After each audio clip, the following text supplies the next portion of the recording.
Review Board for the City of Milton for December 3rd, 2019. If everyone could please stand for the Pledge of Allegiance. Pledge of Allegiance to the flag of the United States of America and to the republic for which it stands, one nation, under God, indivisible, with liberty and justice for all.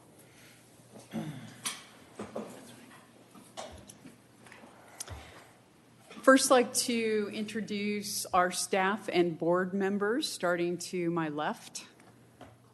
Okay, I'm Bob Buscemi. I'm the city architect. Cody Hendricks, Planning Tech. Charlie Roberts, Freemanville Road. Reed Casey, Bethany Road. Tim Bryan, I have a business here in Crabapple. Laura Weissong, I live in Crooked Creek. Jeff Dufresne, Summit Road. Beniquez Palmer, Canterbury on the Lake. Okay. First item on the agenda is to approve this evening's agenda. If somebody could make a motion. I'll make a motion to approve the agenda. Second. All in favor? Aye. Aye. Next item is to approve our November meeting minutes. If somebody could please make a motion. I'll make a motion to approve the November meeting minutes. Second. All in favor? Aye. Our next item of business is demolition, and we have two cases for demolition. The first item is King's Close demolition. The address is 5060 King's Close. Would the applicant please come forward?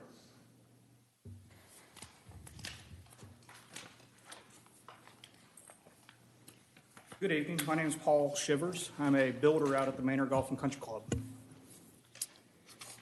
Okay, and can you just walk us through kind of what you're looking to do and the reason for the demolition?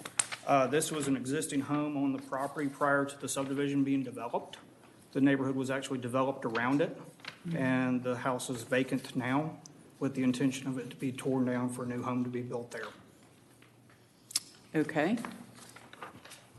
Any particular reason why they didn't take it down with the rest of the subdivision? There was an old family member that was living in there for a while, Okay. and they've Okay. left now. How soon do you anticipate building a new structure? Within the next several months, I hope to start one there. Okay. We're in the planning phases now of developing a plan for the lot.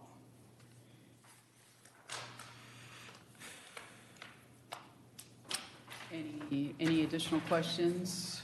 Any items from staff on this? The house had no historical significance to it. Okay. All right then. Yeah, I didn't see any issue with it myself. So, if somebody would like to make a motion, we could move forward. I'll make a motion to approve the demolition of 5060 Kings Close, Lot 75. I'll second it. All in favor? Aye. Aye. You're good to go. Thank you very much. Have a great evening. Thanks. Okay, our second demolition is Bethany Road. Address is 13132 Bethany Road. Would the applicant come forward?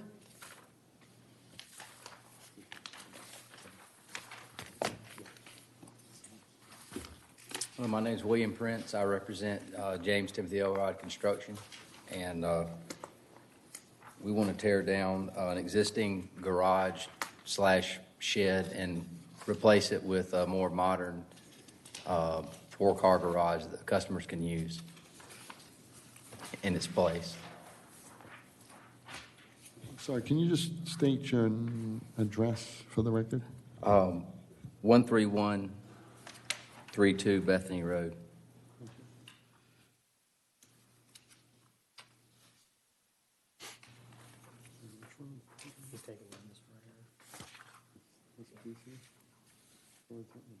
This looks fairly new. Looking at it. It's pretty new.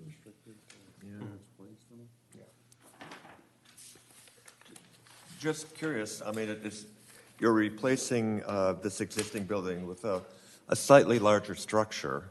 And can you just describe that, I assume it's going to be a similar use, or what type of modifications will the new structure have? I'm just curious why you're tearing down and rebuilding.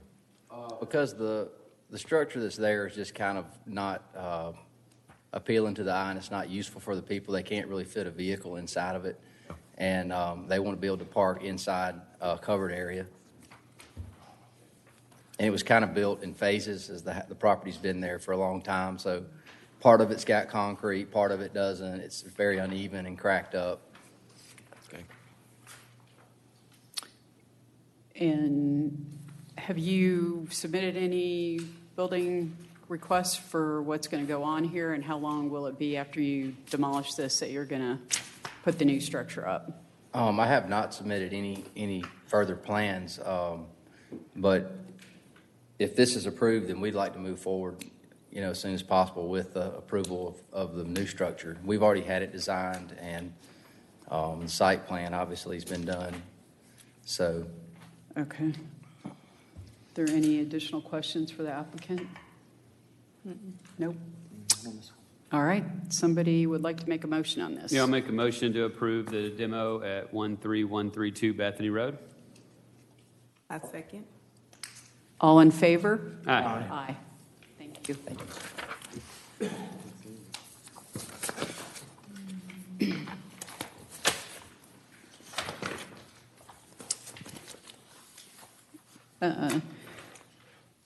Our next order of business are courtesy reviews. And just to clarify, courtesy review, the Design Review Board does not vote on these particular items. We actually will provide input to the zoning appeals process, to the BZA board. So there will be no voting, but we will provide input and direction to the applicant. So the first item is V19-012, and the address is 14915 Thompson Road.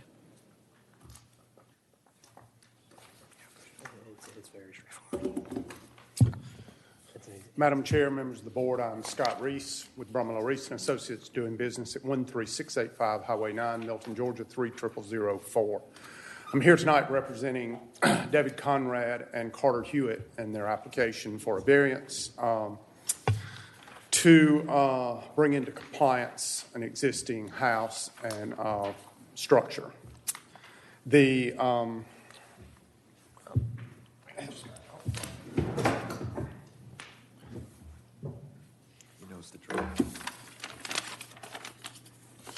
So there's technically 3 properties that will be involved. So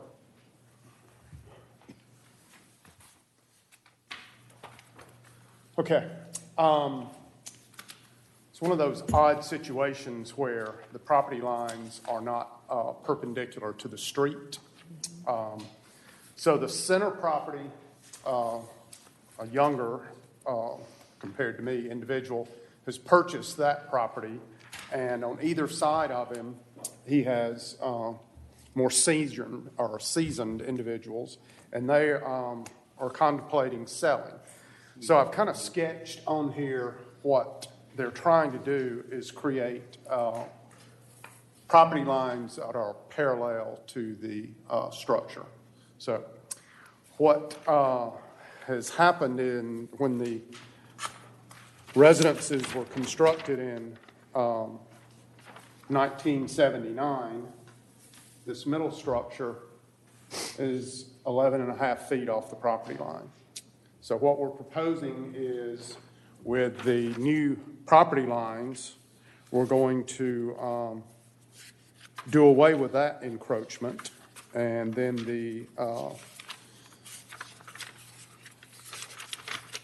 these properties are grandfathered at the present, but by any time we, as I'm sure you're aware, that we change anything on a property, that grandfathering goes away.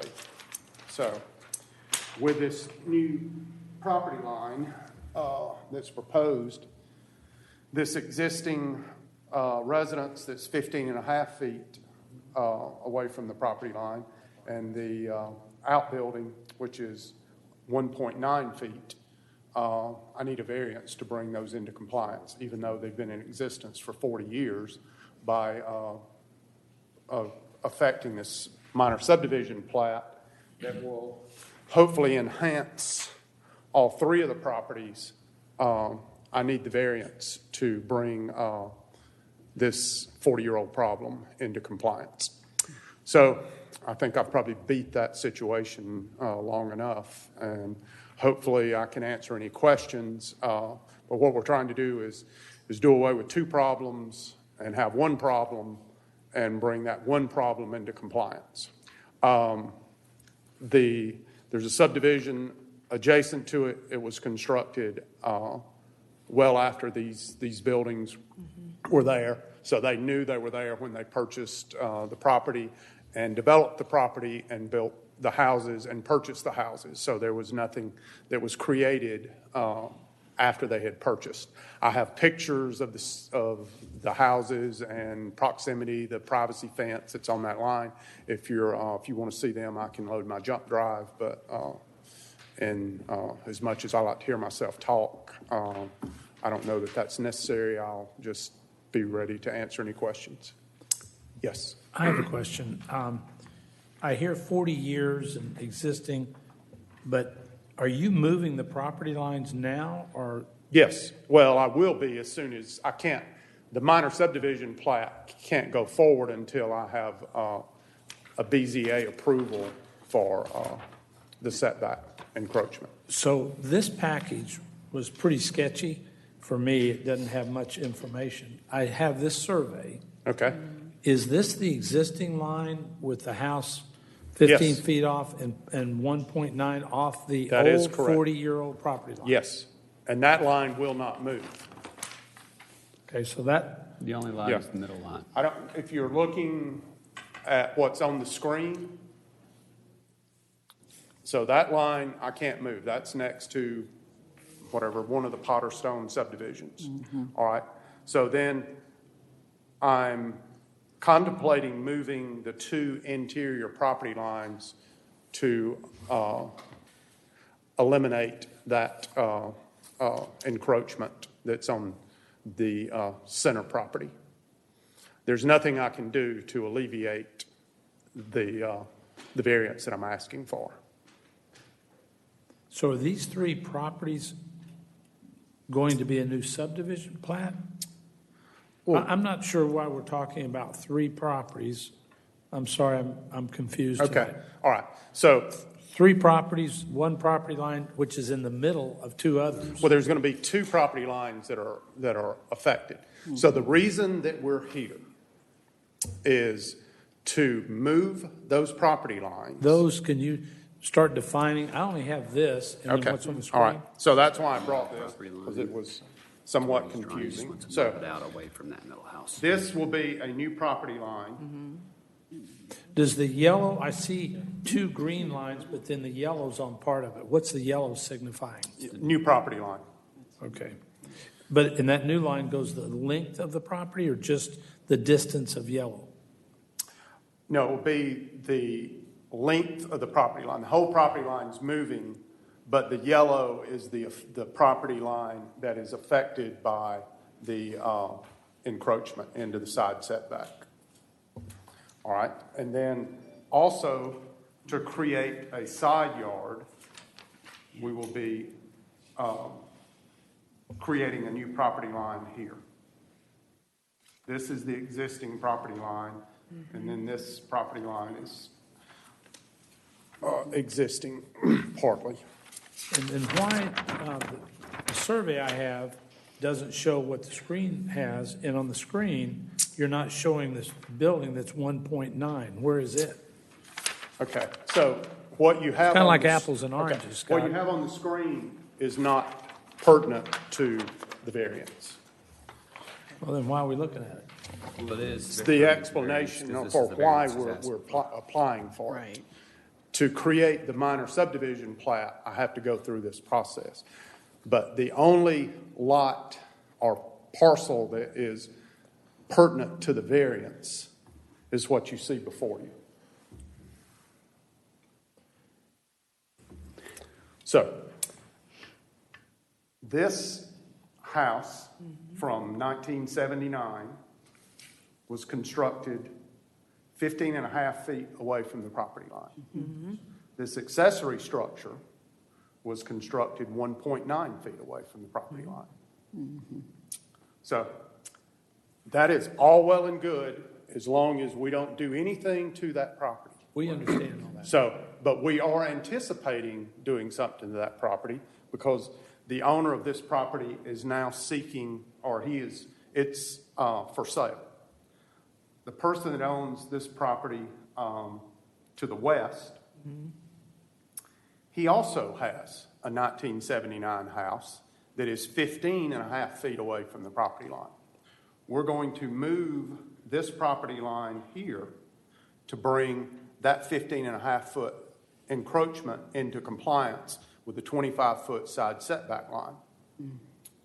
We're also, since this house is parallel with the street, we're going to make a new property line that's parallel here to create him a better property line. So that's the genesis for why we're here. That's really not pertinent, but I was trying to give you a reason for why we're here. Because just unless we move the property line, we wouldn't be here. But to move the property line, I have to be in compliance. So that's why I'm here. Bob, what is the exact variance we're going to be discussing? All of this is great, but 1 minute it's here and 1 minute it's not. And property lines to me are very legal. And so what is the variance that is being asked for? What he's asking for is he wants on the existing lot of record, these are non-compliant properties because they don't comply with the new setbacks. And what he's looking for is a variance to legalize what is in place. Now, the reason he's asking for this is because he's looking to move and alter some of the property lines on this existing parcel of land, and you're not allowed to make any modifications on a parcel that's non-compliant. So what he's seeking is a variance to legalize this as a legal lot with the legal residences, the way they're sitting. Then that would free him up to then move some of the property lines around. And as long as he doesn't make the lot less than 1 acre, then he's still got a compliant lot. So we have 3 houses, all that have been there a long time, that are grandfathered. Right. We got that. What is causing these property lines? Are they tearing something down? What's changing with these 3 houses that are grandfathered? Well, if he can move the property lines around, then I'm sure the other 2 lots become more desirable. And maybe in the future, somebody might want to take those houses down and build new homes on them. Then I hear about Because a then new they'll be- subdivision plat, so I'm trying to find out the actions we might take tonight, then immediately create a new subdivision plat. Well, when you have 3 lots or less, that's a minor subdivision plat. And so that's what he's looking to do. He's looking to modify the 3 lots under the minor subdivision rules. So anytime I move a property line, I'm creating, even if I'm combining 2 properties into one or 8 properties into one, in the city's nomenclature, that's a subdivision. Yes. So we're starting with 3 lots. We're going to end up with 3 lots. The configuration of these 3 lots is going to be slightly different than that is as of record right now. By moving these property lines, we're going to bring everything else into compliance based upon code, except for what is highlighted here where the pen is. I have no ability to bring that into compliance. That's why I will be going before the Board of Zoning Appeals to get an action from them that brings it into compliance. I'm sorry if I'm not making this clear. I'm trying to. I think more or less you just getting the cart before the horse, and it's Well, kind of a means to an end. Well, I cannot. They won't let me buy the horse until I fix the car. Right. That's what I'm getting at. It's Yes, just ma'am. one thing before you So get to that's the other. right. I can't go to the auction to buy the horse Right. until we fix the car. Right. Okay. So I need you guys to give me, if you've got a magical pen up there that fixes property lines from 40 years ago. I'm not sure that's our role, actually. Our role is to look at variances and reasons why we would allow somebody to be 1.9 feet away from an adjacent owner and why we would violate. I'm building a new building and the code's 25 feet. Right. I would have liked to have been 15 or 10 or 5 or 1.9 because it's just wasted 25 feet. Yeah, But and I'm I get meeting- that. The difference is, this is not new construction. This is 40-year-old construction that it's a punitive situation to tell someone that's been in existence prior to the city of Milton. So, That's what I'm not totally grasping. Okay. Is they don't need to change anything. The hardship they have or the benefits they have, whatever they have, they have. It's been that way for 30 or 40 years. No problem, just leave it 1.9. Just leave it alone and everybody's fine. They're out there living, they've been happy. No, I would We're on the other disagree. property Yeah, I would line. disagree with that because if they want to do something with that property moving forward, they have to be in compliance. And it is our job, this board's job, to provide insight and input regarding matters of zoning issues that do impact down the road design. So that is why we're here. and that's why I tried to show you and if it was confusing, I apologize. I tried to give you the overall and showing that by going through the process, right now I have 2 non-conforming properties. When I'm finished, I'm going to have 1 non-conforming property on a property line that pre-exists, and I'm not touching that property line. If I'm confusing, I'm sorry. Yeah, no, Explain to me- I'm very clear on this, actually. No, there's nothing here wrong now because they're grandfathered and they're fine. What is the end result, Scott, you're trying to get to? You're doing all this to get to something which is either more land to sell or because they're fine like the 3 houses are now.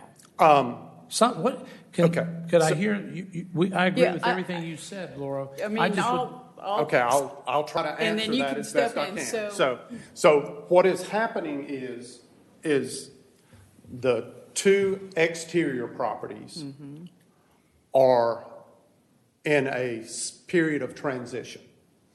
So right now, if you look at the orientation of this, I don't know which screen, of this house. So if you've got neighbors that have Why been don't you put the paper with the 3 houses on it, since it seems to be about Okay, well, 3 yeah, I houses. was afraid that was confusing you. So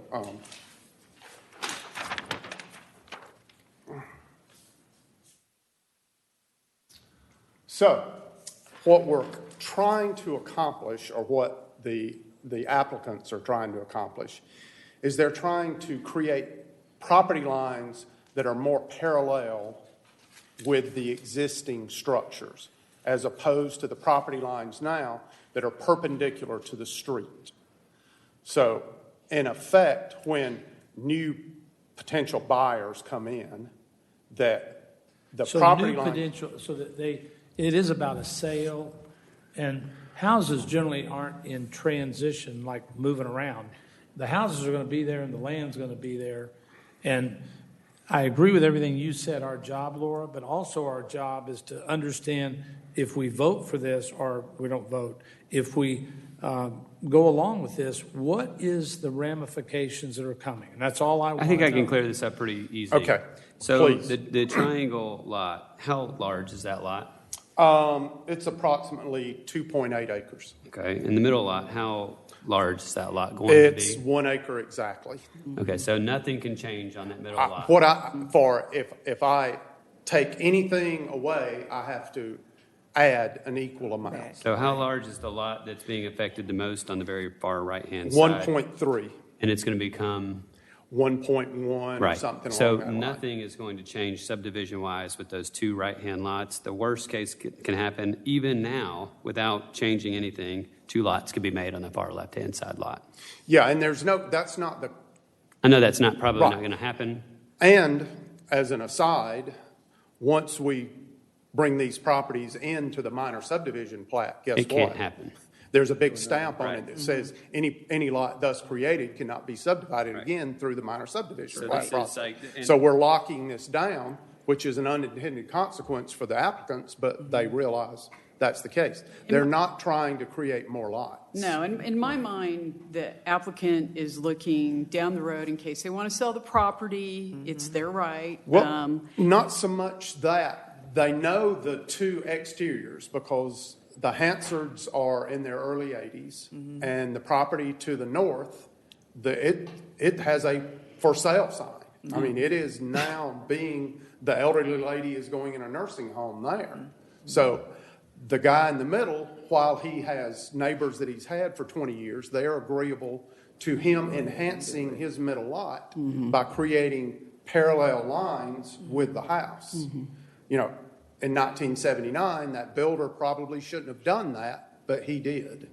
And there's nothing I can do to undo that. We're not trying to do that. Again, perhaps I'm too cynical because I am a developer. And there's something here I haven't gotten to the bottom of that I feel like I'm missing. Okay. And at a time we're under a lot of density change pressures in Milton, and we're losing a lot of 2, 3, 4 acre properties. I am, for one, concerned that I don't. 3 houses been there forever. 3 people can sell them. Your point was well taken. They're all 1 acre lots. There's no issues there. They can be resold. Those houses can be torn down. They couldn't be rebuilt, and maybe that's the thing we're after, is to tear down one and rebuild it and get its lot line better set up for a tear down. No, I think your cynicism the is property on the overweighing- far right can't. He You can't do anything Right. because you're not in compliance. You're stuck with that house. So- So that does not. Right. Yeah, from a market perspective, that's a terrible situation to put a landowner in, and there's nothing cynical, I believe. So I'm kind of want to move forward on this. I would like to hear if there's anybody from the public that wants to speak on this first, if there's anybody. Okay, no. Any additional questions? I'll make a comment that I think that this is improving each of these lots. I would think you're agree. making 3 problems, 2 problems, really. You're making it less of a problem, and I'd like that to be public record. Yep. And whether he does anything with it, somebody else is gonna come along and have to do the exact same thing. So we'll be listening to this same Right. discussion, No, I wish whether you that- do it or anybody else does. Right. If there was something that you guys could put forth that I missed on this, but I sat down with staff, went through it, and this is the process to make the improvement. Right. And Bob, you're good with this and understand what's happening, and you're good with it. Well, I mean, it's, he's proposing to move the lot lines, and the middle lot will become a much more saleable lot, because he'll move it, and you'll be able to get a nicer house on it in the future. This particular lot, if they were to take this down, the variance would go away, and they'd have to conform. Right. But it's kind of a narrow lot, it's a tough lot to work with, but somebody might buy it and say, I want to tear it down and try to fit another house in there, they'd have to comply, though. So, really what they're doing is, by legalizing this, we're legalizing this and allowing him then to move the lot lines to make the middle lot a more suitable lot to build on. The middle guy is getting the benefit here. Yeah. But better there's no lot. disadvantage to the other lots. There's no disadvantage to the other lots. They'd The only be thing stuck is in the same middle- situation. If the variance isn't granted, then the middle guy doesn't reap any of the benefit because Right, it's all then there's locked no in. benefit, period. So the middle guy will be locked in, he's getting no benefit, Can't that's do all. So there is a benefit that I was trying to get to. There is a benefit. to What's the middle. driving The this? middle landowner is getting the benefit. Right. Getting He's a better enhancing his lot. lot. He's enhancing his lot. At the end of the day, he's right work- now, he has a non-complying, because he's 11 and a half. When I'm through moving the property lines, he's going to have 25 feet in excess on his side building lines. And he is then compliant with the city's code. So, and Laura, we'll move along, but I do want to finish my position here as a courtesy to me. Thank you. So the real benefit is, as you just described, the 2 other people have extra land. They're willing to do this. The middle person is driving this to make their lot compliant. If they tore the house down, they want to enhance the middle lot. And that's really what's going on here. Yes, it's non-compliant now because it's 11 and a half feet off the side building line. And when it's done, as Bob described nicely, it becomes a much more buildable lot in the future. The existing house becomes compliant within the Right. city ordinances. Which it doesn't need to become compliant. That house is grandfathered, as you Right, pointed it out. stays If he ever exactly tried how to it do is. any improvements whatsoever on that structure, Can't. He'd have to do. he would be non-compliant at the time. And if I was, I mean, this final note, and we're moving on. The issue with that is all those property owners will all benefit, because if one property in that small community subdivision, it will enhance all those three properties. So you have to look at it from a market perspective as well. So that's final word. Moving on. Thank you. Thank you. Thanks, Scott. Yes. Next item, V19-013, 980 Birmingham Road, Suite 811. So to allow more than one freestanding sign per right-of-way, to allow a sign to be constructed of plastic material, also to allow the sign face to be constructed of plastic, and to allow a pole lollipop sign. Those are the variance requests from the applicant. Yes, ma'am. Good evening. Thank you for your time. My name is Kyle Barden. Also want to thank you for letting me follow in that other case, because this one's going to be very simple. My wife and I own the Milton Athletic Club. I'm sorry, just state your address for the record. Sir? Address for the record. 980 Birmingham Road, Suite 811. Okay. Milton Athletic Club. My wife and I own it. We started it last year. It's the Birmingham Crossroads space. It has the baby Publix in there, if you guys are aware of that. There's about 30 businesses in there. Aside from Publix, who's the anchor tenant, we're the largest tenant in there. Most tenants have one space. We have 6 as a fitness facility. When I first took that space over last year, I was under the impression that signage wouldn't be an issue because I'm the largest tenant there. Matter of fact, the previous gym that was in that exact same space had a sign across the road. And I was told that I was going to be able to take that sign because I was occupying their space. So when I was going through the city licensing process and I went to get the permit for that sign, I was told that I could no longer have that sign because, I'm sorry, I didn't know you guys had that fancy projector, so I printed some stuff out. Because now that across the road lot where that sign was, Right. they're developing it, right? So this is Birmingham Highway, north-south, Birmingham Road. Publix sits right here off the map. Milton Athletic Club's right here. So the previous gym had their sign here.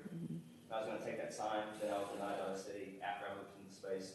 I said, that's not good. So I went back and I talked to the landlord, or I tried to talk to the landlord. But that's a dead-end road. The landlord's a huge asset management company out of Canada, Slate Asset Management. I've never even met the landlord. I've signed a lease almost 2 years ago, and his representative's down in Columbus, Georgia. So he wasn't helping me get a sign. So I put up a sign.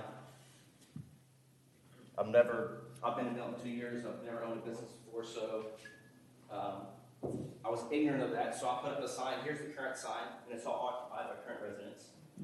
This is the real estate sign that's been up for ever since I've been here. So I put up this sign right here. I didn't think it'd be an issue. I put it up this summer. And then I got a ticket that had a code violation. So that's what brings me here today. The challenge, you guys, that I just want to present is, and I'll continue with my pictures if that's okay. This is a view of the Milton Athletic Club from Publix, where everybody goes. That's the big draw there to Publix. You can't see our club because it's either blocked by cars, mostly trees. Like, you literally cannot see it. Nobody drives by the club because that's the back corner. There's just a dumpster back here. So that's one of my challenges. The other challenge is this is 2 levels. The upper level, which is not mine, is on the street. If I had a street side, like the ones down the way from me, then I could put my signage on the road front, which they do. But I don't have that option. Literally, the only option that I see myself having is putting a sign here. They won't let me get on this, which baffles me because I'm, like I said, I'm the biggest tenant there. But it's already occupied. I can't get on that, so I put that sign up. So I just requested, after I got After I got the citation, I just requested to put up another sign. In whatever format that needs to be, I'll make it that format, but I'm convinced that without a sign, we're not going to stay in business. So I put that sign up in the summer, and our traffic has about quadrupled since I erected that sign.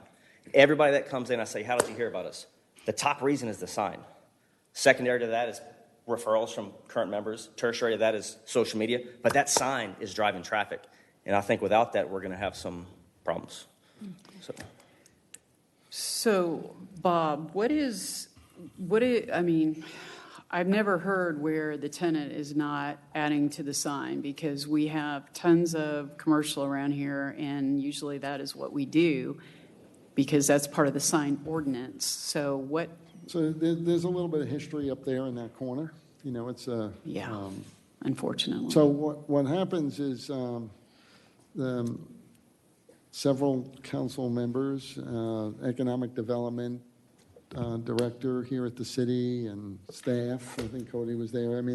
They, just as recently as this summer, they try to go up and meet with the people who are representing that parcel and saying, look, why don't you come in and do a master sign plan, because we understand that there's a need, maybe from this tenant or some others, that might want to have some display area on the sign. Mm-hmm. But we do have a sign ordinance, and we need to follow it up there, because we don't want every tenant coming in and just starting to say, hey, we got to put signs up all over the place.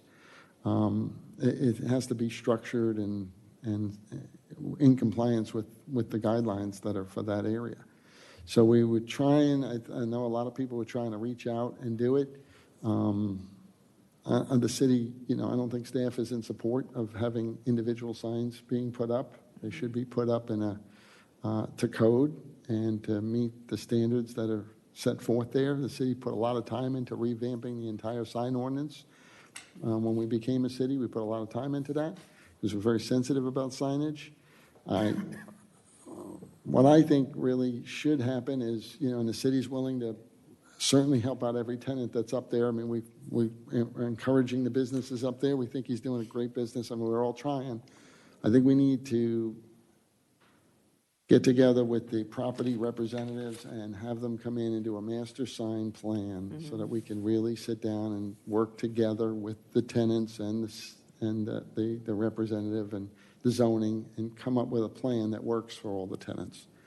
And that's something that's, needs to be done. We can't have tenants just coming out and building signs and putting up signs that are not in compliance, and then just placing them in places that are not in compliance, because it's large enough where I think it warrants having a master sign plan. So, like, if you look at the developments that have recently been approved down here in Crabapple, all of those landowners are coming in with master signage plans, so that we can sit down and look at where the signs are, where's the name of the development, maybe it's Crabapple Market or whatever. All of that is looked at holistically and then made and designed to be in compliance with the codes for this particular area.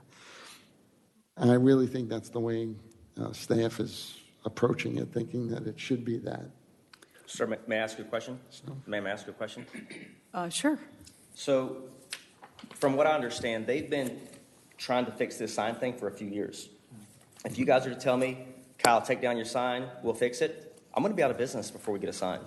And I don't typically throw this out there, but we are a family-owned and operated, veteran-disabled business. This area talks a lot about how they support veterans, but when I actually try to ask for something, hey, we're a veteran-owned business, we need this to stay in business, I'm just told, hey, we're working on it, but for now you can't do that. I feel like I'm stuck between a rock and a hard place. Yeah, I'm very pro-business. I own my own company as well. Signage is very important for a business like yours in order to draw traffic, I would agree. And that's been an issue at Birmingham Crossroads since I've been on this design review board. For whatever reason, we won't go into details, but he can't wait another year. What's the process for a temporary sign? What can be done right now to get a temporary sign up? It sounds like have we reached out to these owners and they're just not responding? What is the issue? And what can we do to compel them to respond? Because this seems to be, I feel like this is an ongoing issue. I feel like I have seen this movie before, and I feel like I'm here again for the movie again. And I'm frustrated for him and a lot of other Generally, business owners. I will interject and say, generally, when somebody signs a lease, part of that lease is the appropriation of having appropriate signs on the Yeah. street. And if you sign a lease and you know that you have no signage area on your lease, and then to come back in and just take and put a sign in its place where you think it should be in the size and location and whatnot, without, and that's what happened, and you got a violation for it. I mean, it's very difficult. We have a lot of shopping areas in the city of Milton, although commercial's a small part of our land area, we do have a lot of shopping areas. And it'd be very difficult to just have any tenant come out and say, look, you know what? My landlord's not giving me a sign. I'm going to place a sign out front. So it's kind of, I think it would have been better I think a lot of people, including council members, have tried to, or I don't know, I wasn't part of those meetings, but I think that they were trying to get it. So it's really up to the property owner to come in and initiate that kind of stuff. I mean, the city can't do it. We definitely need to work towards a master signage plan. That is a given. Here we have, the design review board is to ensure that it's compatible design-wise with the community. But most importantly, when we have a tenant that positively impacts the community, we should do whether it's getting a temporary signage or whatever. I worked in the institutional real estate, and I know exactly what he's going through right now. It's like you've got some asset manager up in Canada who's sat behind his desk. He's probably 28 years old. He'll never see the property, and he's not interested. This is a nothing to him. He'll get nowhere with the landlord. If there's a way, if there's any precedent for having a temporary sign for the largest tenant, second to Publix, we need to do it. And perhaps the procedure is, you have to make your case case by case, and we can control it that way. But there have been 5 health clubs in 10 years, all failed. It's by a dumpster. He's doing a great thing. He has a wonderful reputation in the community. I mean, he's doing a great thing for Birmingham Crossroads. So, How do we get back to Reed's point and yours that I agree with, having owned shopping centers? How do we get him a temporary sign? Because there's a history now, Laura points out, for years and years of a problem. So it isn't going to save him or solve him. So could we send forward our recommendation that let's get him a temporary sign for 1 year, and maybe we ask staff to reach out to the landlord that we would like to initiate a meeting with you all about this signage problem that's been an issue for a long time. Well, I have one other question. You said that when you signed the lease, that in the lease they told you that the sign that was across the street, which is now under construction, that you could put your sign in place of the one that was over there. How could they have done that? Is that part of their property too? I don't think that's officially in the lease. That was more of a verbal thing. Oh, And okay. I could probably I was find an wondering email how to did back he it up, make that but I don't commitment think to you if that's not his property. The lease that I signed, and if I could go back and do it over now that I know what I know, was super generic. And that's on me for being naive. Okay. But I was told that, hey, the other gym already has a sign, and it was Milton approved. It was a freestanding sign across. Oh, and I they talked to that just gym fix- owner, Londa. Okay. She spent time, and it was City Milton approved. And I was told I could just occupy that sign, so I didn't Okay. think beyond that. Bob, how do we get a temporary sign? Is there a procedure for that or a method? Well, yeah, there is a, Cody's looking up, I mean, he says it would only be good for 40 days. 40 days. Didn't you reapply and? Well, the theory is you put your sign up and then you're applying for the permanent sign. So, Bob, I guess I'm But again, I mean, this is why he's seeking a variance and he's Yep, going in he front of the is. BZA. It's really not up to staff, it's Nope, really I up to the understand. BZA board. Where is this sign? Is this the sign you want to get the variance on that's in our package? Sir, I'll take any sign I can get. Well, I mean, is this what you're wanting? Yes, sir. Where are you wanting to put that? If I could wave my magic wand, it'd sit right where it is, but.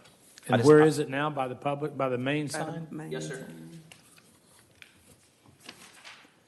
another thing I don't like it. It's by the main sign.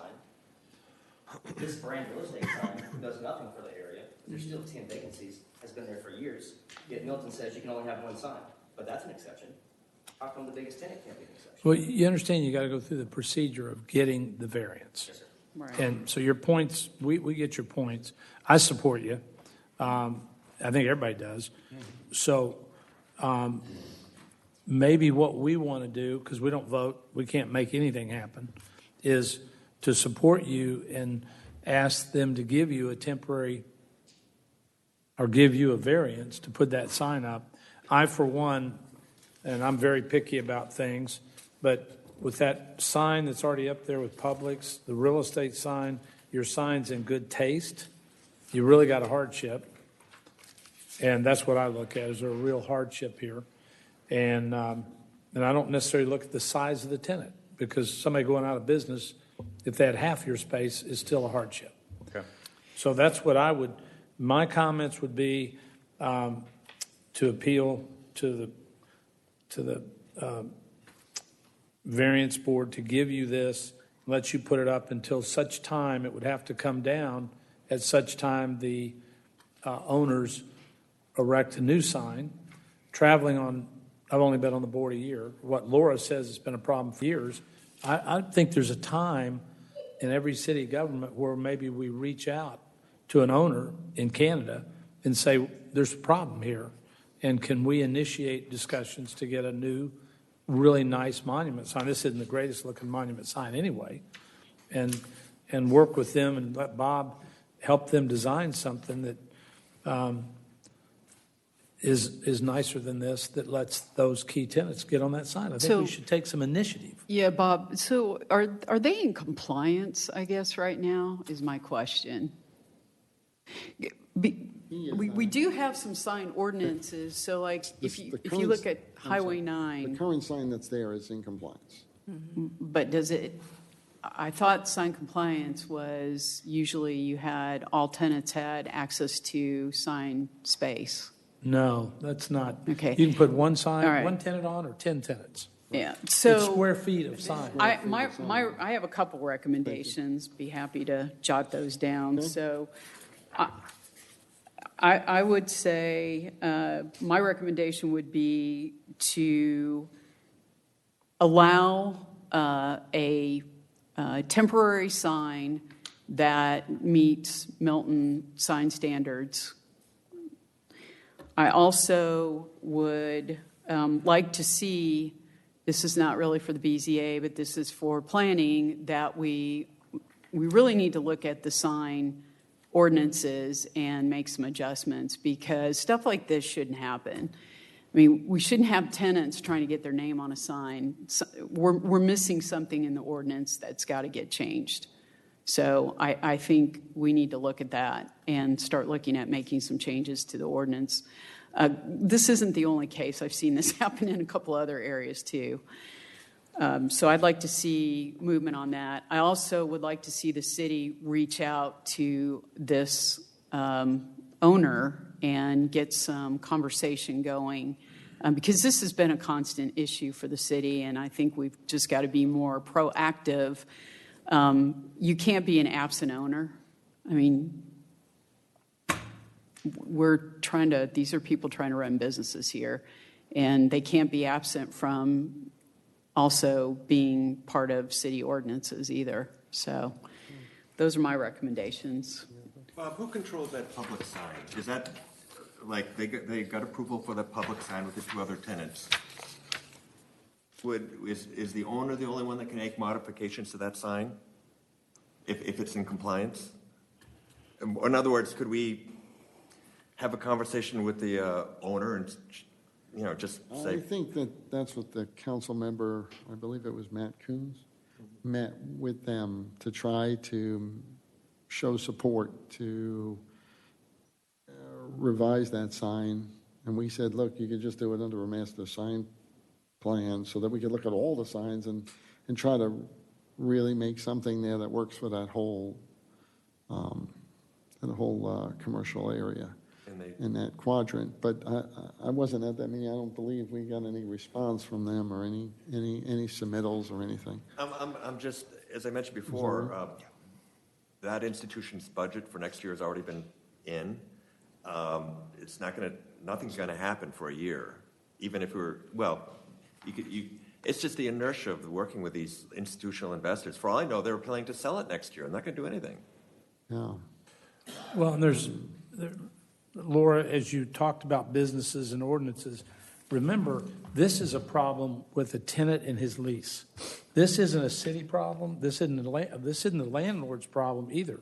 The tenant signed a lease, and with a center, it was built, permitted, this sign was permitted, everything's there, and the tenant isn't on the sign because he doesn't have it in his lease. So I don't know that. But he said he didn't. Well, I'm not sure either, sir. I would suggest maybe having an attorney look at it. That would Sure, be I can my look other at it. I'm just suggestion. not- Well, the problem's solved if you have a right under your lease to have a sign. Right. Well, the trouble is with these signs, like if you could see this sign, probably not from that far, but he has the right to be there, clearly. SunTrust supposedly has the legal right. These guys just tack their own signs up there because there's empty space. So there is no, the owner is so absent. He doesn't care about the sign. Well, He actually, just writes generic. that tacked up sign's probably a violation too, because it wasn't approved. This sign somewhere in the records has been permitted and approved, and that tacked up sign wasn't approved, I assure you. Yeah, well, People are just desperate in that complex to not go out of business. Yeah, it is definitely a problem, Yeah. but we need to be clear that you made a deal, and if it's in your lease, you get a sign. And as you point out, I thought I was getting the one across the street was verbal with another tenant, not the owner of the center.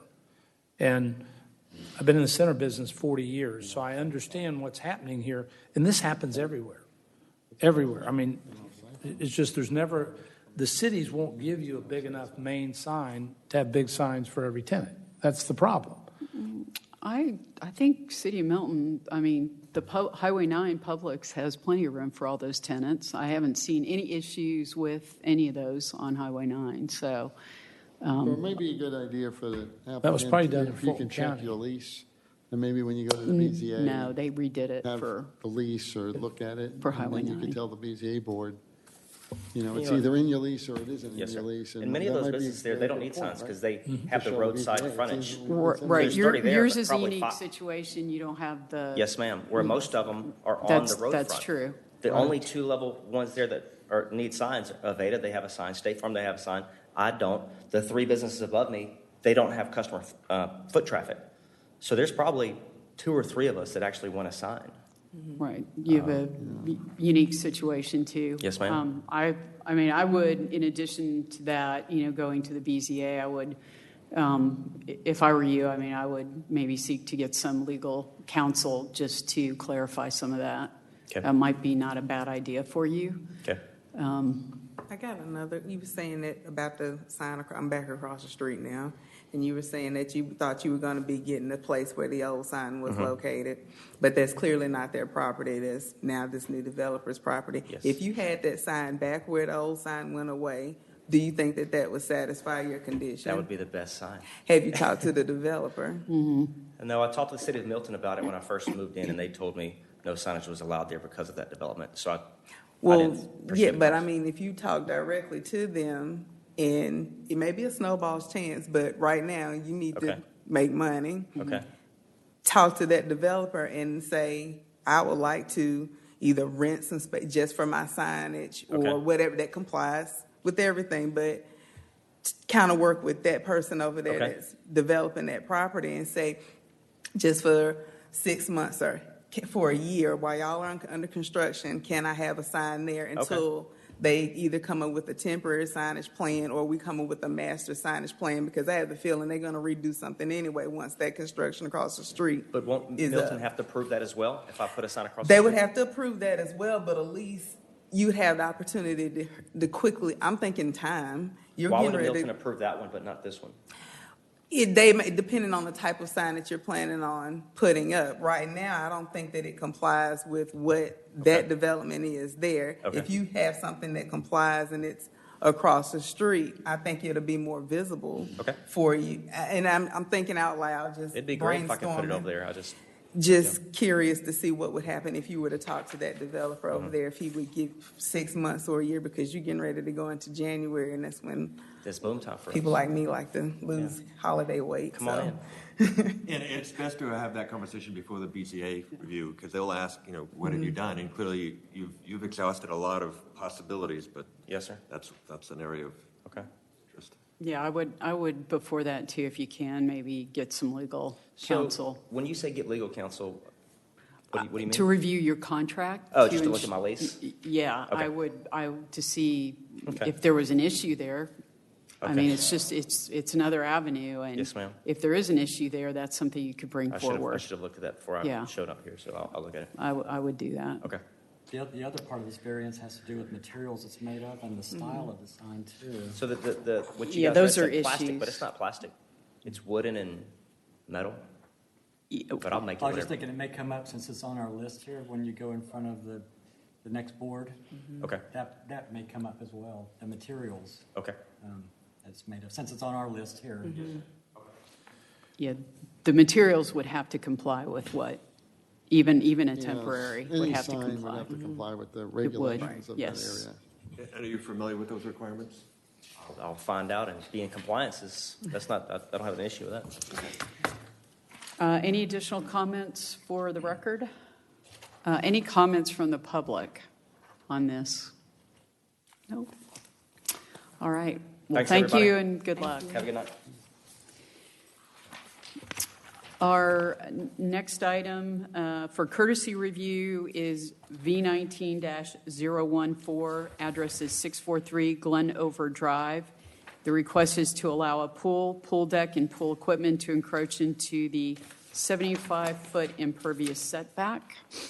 Will the applicant please come forward? And please state your name and address. Yes, my name is Joe Dover with Georgia Classic Pools. This is Kim Peppers, the homeowner that we are wanting to build a pool in the backyard. And your address, please? My address is 643 Glenover Drive. Okay, and yours as well. We need it for the record. Oh, okay, it's 263 Shallow Ridge Trail, Canton, Georgia, Thank you. 30115. So what we're asking is, me and my brother, we own the company. We'll probably do 70 pools this year, and about 30 of them in Milton, which we love the area, of course. So thank you guys for making it great for us. So there's a small existing pool in the backyard right now. It is already encroaching in that 75-foot buffer, but it's grandfathered in. So what we want to do is add on to that pool to make it a bigger pool. The homeowners just moved into the house last year and wanted to enlarge the pool. We kind of came up with the idea, instead of enlarging the pool, basically demoing it, taking it out, is basically adding more onto that pool. It does encroach into the 75-foot buffer by like 416 square feet. I think the max it goes in is 16 or 17 feet, and the minimum is just a couple. So it's really the only place in the backyard we can do a pool. The other half of the yard has a septic tank and septic lines in it. The other half of the yard goes down to a big ravine, which is all in the 75-foot setback. You're going to maintain the existing pool, and you're just going to have two separate pools. Is that correct? Yeah, and if you want to pass this up. So the bottom pool here. Put it on the, Yeah, I already, here, we'll put it on the. on the thing.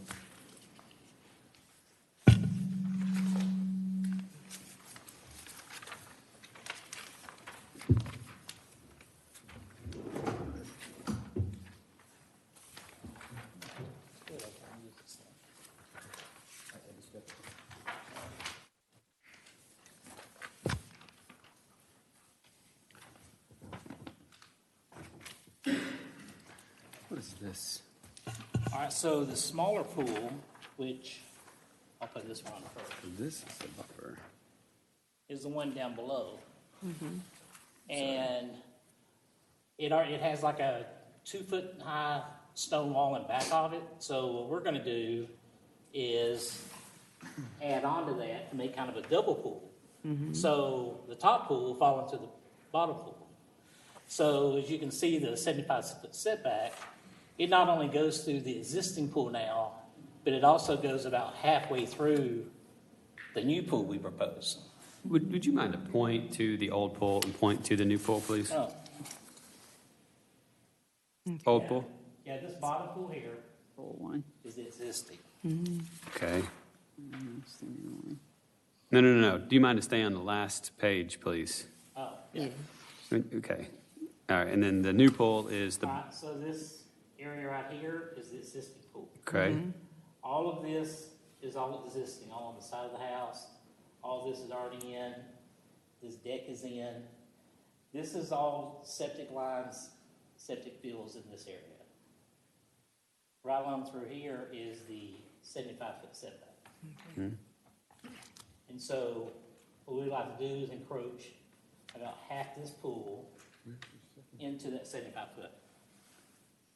and why can't you just move it to the left so you don't encroach into the 75-foot anymore? Well, this over here is already into the 75-foot. Right up in here, all this is all septic lines, the septic tank is here, and there's field lines taking up this whole area. Make a smaller pool? But they already have a small pool.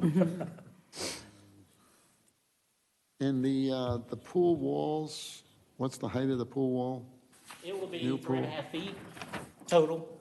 at the Right highest now, point? right now, the back pool or the existing pool is 24 inches high. We're going to add 18 inches on top of that. So it's only going to be, So from the grade to the height of the coping, it's 3.5 feet. it will be 3.5 on the, because Right, it's on the from- hill, right? I just want to make sure it's not exceeding 6 feet at any point. No, from On this the new elevation, wall. at basement level is 0 elevation. Okay, Up here is 3.5 feet. and what about on the other side, when it falls off towards the here? creek? Yeah, This just goes from about right in here, just goes into like a big ravine. yeah, so how high is that wall that I'm seeing there? Oh, this one on this side. Yes, sir. That one's 3 feet, 3.5 feet. Okay, so you won't be exceeding 6 feet? No. Okay, I just want to make sure, otherwise we have to amend that. Yeah, this. You'd have to get if both. you look at, I don't want you to go for a variance on one and then come in and say, oh, wait a minute, I'm exceeding 6 feet on the wall, and then you need a variance on the second one. You'll be like, Bob, why didn't you just do it all? yeah, this one comes around, so this is the same Okay, height. all right, as long as it's not greater than 6 feet, Okay. I don't, the application's good. Bob, I have one question. Is this an existing retaining wall that's way outside the pools and it's coming down and around? Is that existing or to be built? There's a retaining wall that's behind the pool that goes up the side and Oh, is this the retaining? this red line I've drawn is a retaining These are wall, walls, right? huh? These look like walls. No, there is a retaining wall right up here on this side, but there's no retaining wall. Is that the fence, the pool fence? I think it's the fence. Yeah, because you're showing two wing walls coming out, but again, they're not exceeding 6 feet, and they're not encroaching in the 50. This wall here, Oh, you these did? steps, and this wall right here will be new. This wall here will be new. This won't be.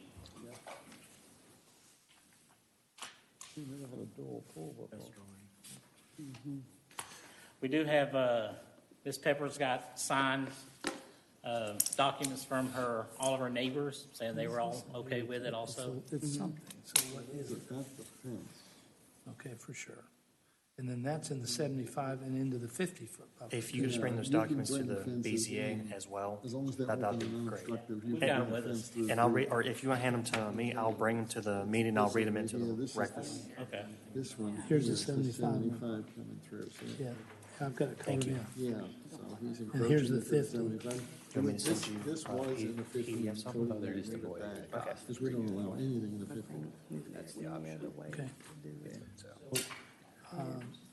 So that's the fence in the 50, but that's okay. Right. Yeah, fences are allowed elsewhere. As long as they're Right, covered. because even once you can get touch water it, from it. you gotta deal with that. It's already, Oh, and then or the 75. Precedent. Is that something new? Because it was in the subdivision, yeah. And we let them because it's your property and they didn't know about it That's right. or sold it. Yeah, one of the reasons they bought this house is they do a lot of outdoor entertaining. It's a small pool. They just, they like to swim laps. And when we first met, when she got us over, the idea was to kind of demo that small one and just put a bigger one in. And financial-wise, it was actually cheaper just to add another one in besides coming in there demoing and the small one and putting a larger one in. And we would have had to be here anyway because the larger one would be encroaching in that same area. Right. But no matter what size you make the bigger pool, you still got to deal with the smaller existing pool because it's outside of it anyway. So once you touch it, you buy the problem. Right. That's right. Once we demo that pool, which is, a lot of money, Right. we would have to come back here because that small pool Right. is already encroaching. Right. So now you got to deal with it. You got to make it right, one way or the other. Yeah, Whether so- you make it the new pool this big or this big. Yeah, so if you look and there's no wall between them and that's just one big pool, we'd have to be here anyway. Right. Okay. It just so happens that they're just double pools. Correct. Okay.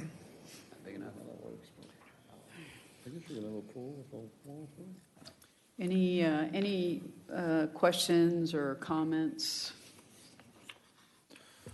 The real question for me is, the majority of the new pool is in the 75-foot buffer, and that's really the question before us is, are we going to support having a pool in the 75-foot buffer? Whether it's new or old or this or that, are we good with everybody coming to us and saying, you've got a 75-foot buffer, but we want you to waive that?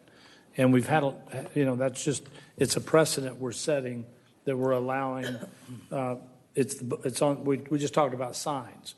Buffers are the same. We got codes on all the signs. Right. I mean, on all the buffers, and you're in the 75-foot buffer.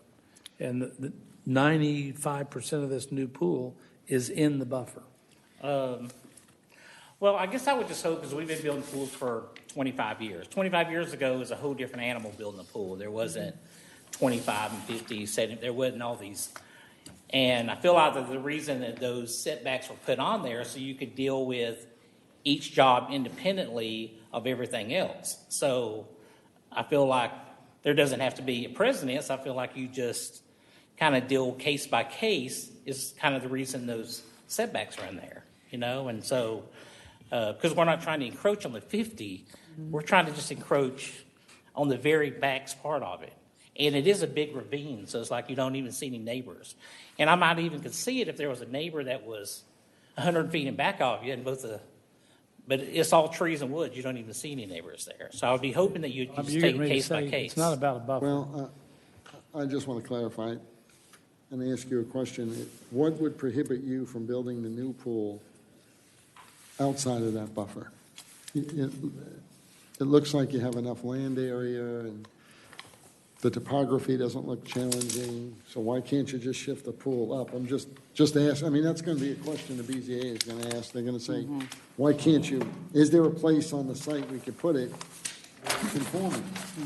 Is there anything challenging that's prohibiting us from placing it somewhere where it's in conformance, as Mr. Roberts is saying, instead of placing it in a buffer just because it's land area and we want to place it in a buffer? Is there any compelling reason that it needs to be in the buffer? Can't we just shift the pool up and keep it in a non-buffer area? Well, it would be great to be able to put it all kind of up in that upper tier there, but the problem is there's septic tanks and septic lines there.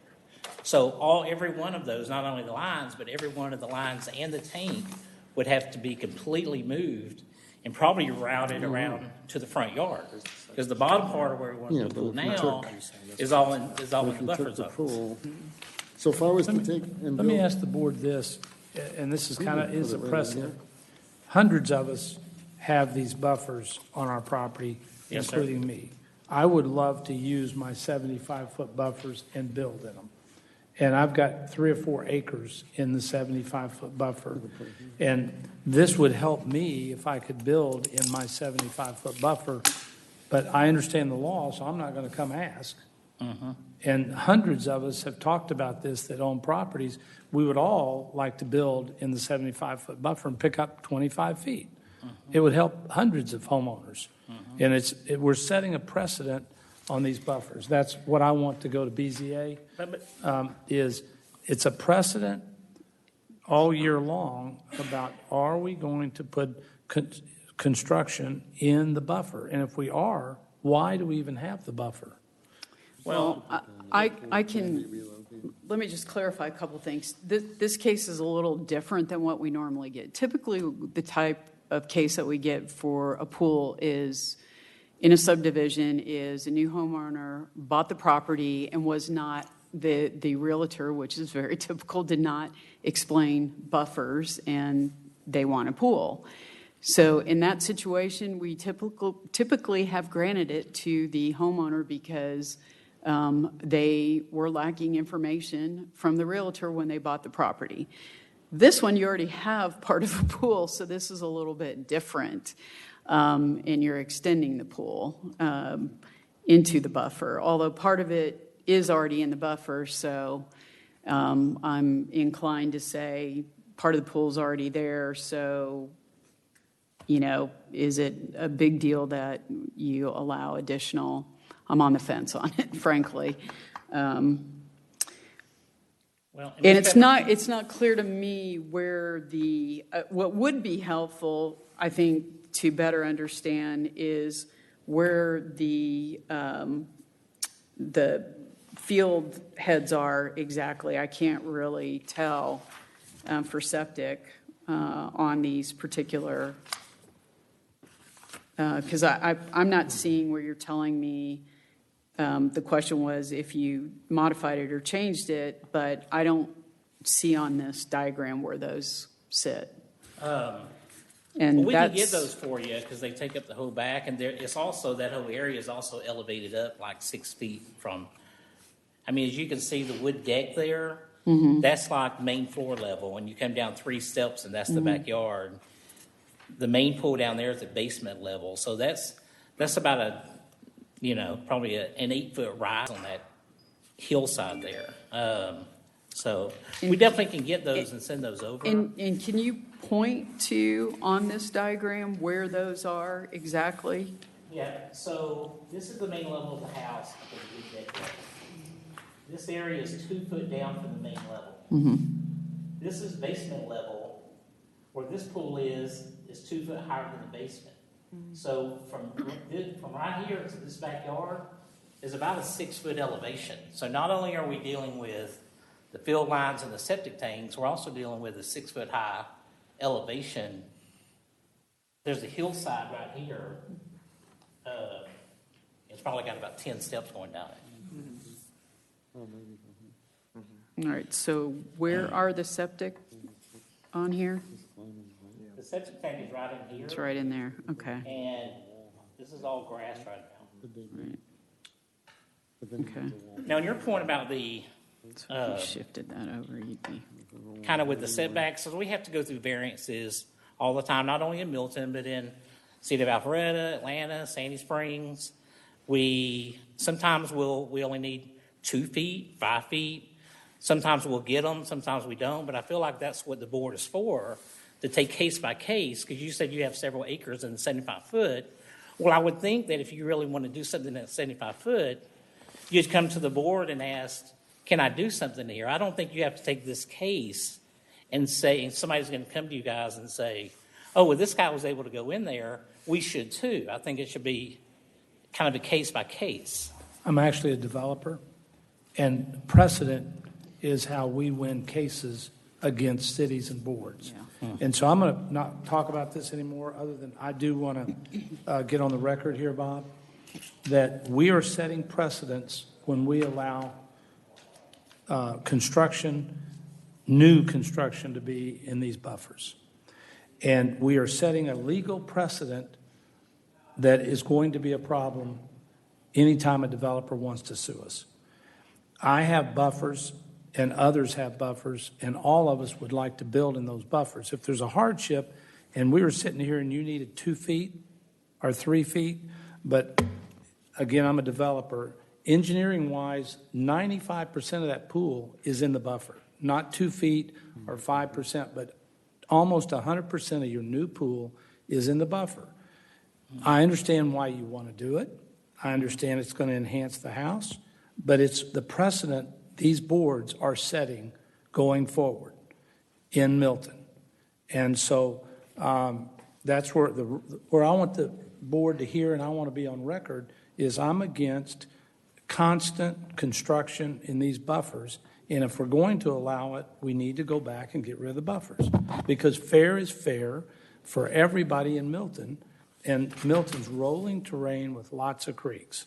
So hundreds and hundreds of people have these buffers. And so that's as you said, you want to get formally on the record. I want to be formally on the record that I'm against, unless it's a hardship. We had one where they wanted to tear down the house. It was built 30 years ago, and it was sitting on the creek. And they were going to put the new house right back where the old house was. That's a real hardship. And I went along with that one. So I won't say any more today, but I'm going to dissent and say that I don't think we should put swimming pools in these buffers. Okay.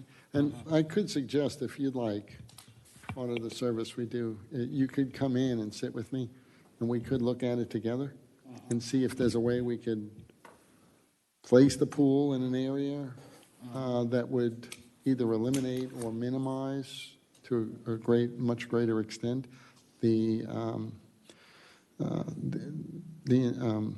how much it's encroaching on into the buffer. So that when you go to the BZA, we can even say, look, we sat with the city architect, we really looked at this, and if we are asking for anything, it's really truly the minimum. Because again, I think what Mr. Roberts is trying to say is that if he's showing hardship, it's better to show the hardship as, look, we're really asking for the minimum amount of relief and not just placing it somewhere where we think it would be against the current rules. So if you'd like, you can come in and we can look at it and look at the topography and things. And it may work, it may not, but we can give it a shot. Maybe we can do it, or at least show the BZA that we're making an attempt to move it.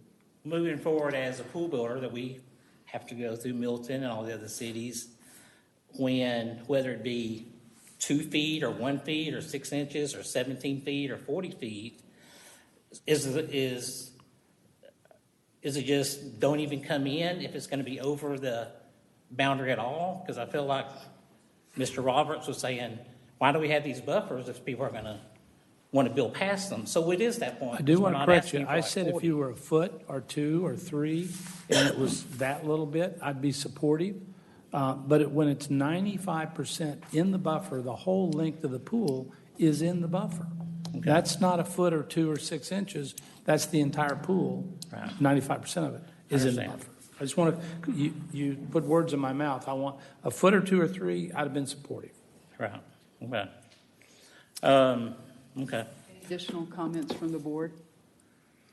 And we'll try to shift it around and see if we can kind of You're welcome to come in and minimize it.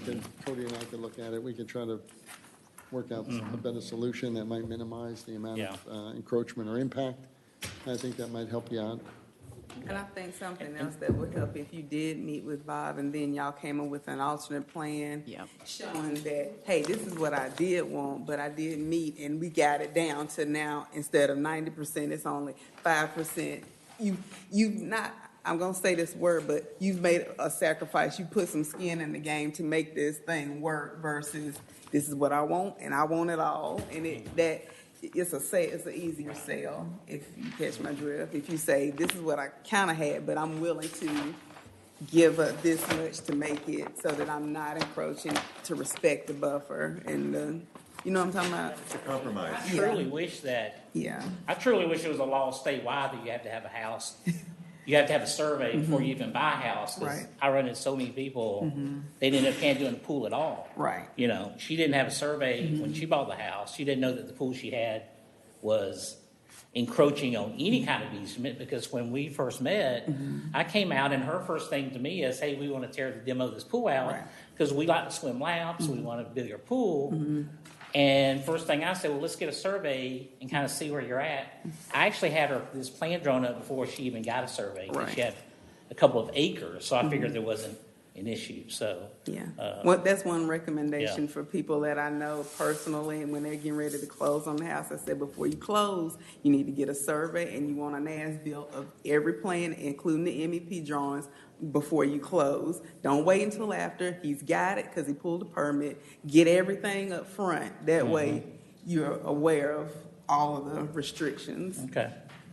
Could I ask, if we do something different, can we kind of work with it, or do we need to kind of resubmit everything and come back in and go through this process? You're as still far as- scheduled to go in front of the BZA, and what we can do is maintain that. And we Okay. can just work together, and the night of the meeting, you can go in with an alternate plan and say, look, we sat with the city architect, this is what we've come up with as an alternate, and present it to the board. Okay, Well, what we're trying to do is maximize your chances of success. Yep. yeah. All right. Yeah. That's what we And want. we wouldn't have come here tonight if we didn't think that there was a chance we could get it, because we've been through this process. You know, we're able to build over building lines over in all Birmingham Highway and Freemanville. You know, we've been through and we've been able to go over these things. So we wouldn't have come in here if we wouldn't have thought that there was a chance that we could kind of do the same tonight. Right. You know, but I understand your point. It is a big percentage. If it was a smaller one, so I definitely understand. So no disrespect. I wasn't trying to No, put I words in just- your mouth. I think we're clear. I mean, Okay. like she said, if it was, and again, Bob's very good at finding compromise and making things work. So meeting with Bob before you go is probably a great idea. And if it's 5 or 10, and we're here month after month looking at things all year long, and I'm concerned about the precedents as Milton's really growing and changing. And that is a concern I know to the council. And so with densities and change and buffer changes and trying to construct in the buffers is just not a good thing. Okay. Unless it's a hardship and there's a real reason to say, and like I said, if it was 10 feet even, I'd say, okay, it's 10 feet, pool's existing, you're absolutely enhancing it. I'm jealous, it's a really cool pool with its shape, but it's just a 95% in the buffer. Okay.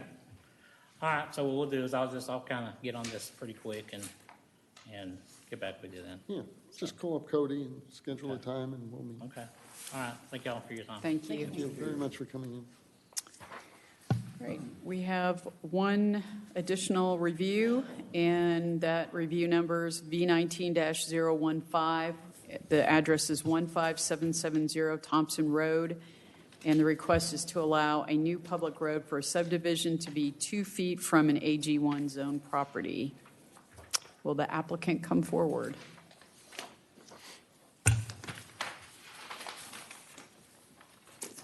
And please state your name and address. Good evening, Board. My name is Richard Duncan. I am representing the applicant of this property. I think you have to give you my address. My address is 4302 Farmbrook Lane, Kennesaw, Georgia. But the applicant is the actual owner of the property next door. He already owns the property next door to this piece of property. And he bought this piece of property with the intent to kind of help control what actually got put in there, since he just built a large home right there beside it. And when we presented to the planning division what we were trying to do, they said they had a fairly new ordinance put in that had a 50-foot, when you put a new road in, it has to be 50 foot off an existing piece of property. It was a fairly new ordinance. Well, try to put the road in the center of this piece of property. This is a long, narrow piece of property, and it's got a creek kind of on the back side of it. You try to put a road down the middle of it.